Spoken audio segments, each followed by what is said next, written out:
Allahu Gjelle Gjelaluhu, mundësit e ti për mu pëndu rëbrit e ti, a janë mundësi vetëm që një herë Allahu ja jep? Ose, a ja jep Allahu mundësin vetëm dy herë mu pëndu? Apo mundësia për mu pëndu dhe mu këthy në udhën e Zotit është e vazhdushme dhe pa ndërprerje? E vazhdushme. Qyre sa është për muhabit nga bukuria e madhështis Allahut këj hadith. Habit këj hadith.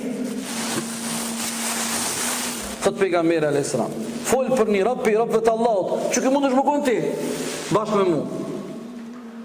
Thot një rob për robëve të Allahut bëri gjuna, dul për udhës Zotit, Allahu nga mirësit e ti ja kthjelli mendjen, u pendu të Allahu, bëri tauba, i kërkoi falje Allahut. Mbas një kohë u kthy apet u kthy në gabim, prap dul për udhës Zotit. Po Allahu prap ja kthjelli mendjen e zemrën, prap u pendu. Prap kërkoi falje. Pejgamberi tha, e fali Allahu dhe herën e dytë. Po vazhdon jeta. Prap dul për udhës Zotit e prap u fut në gjuna. Po prap Allahu nga mirësitë e tij ja përgatiti mendjen e shpirtin e zemrën e rrethonat, prap u pendu dhe ja fali Allahu. Sahabët të çuditën.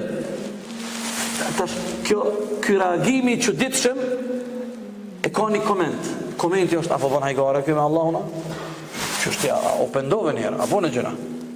O pendove. Tash apet po kthehesh në gjëna. U pendove. Tash apet po kthehesh. A nuk është kjo loj? A nuk është kjo mungesë e seriozitetit për robit përballë madhnisë Allahu Dhul Xhelal? Po. Por ky është Allahu jon i mirë, Gjelle Gjelaluhu. Mos harro vëlla, dëgjom. Ky është Allahu i mirë i jon, Allahu Gjelle Gjelaluhu. Allahu i dashur i jon. Kjo është bamirësia e madhe e të madhit Allah Gjelle Gjelaluhu. Prandaj vëllezër mi dashur është shumë më rëndësi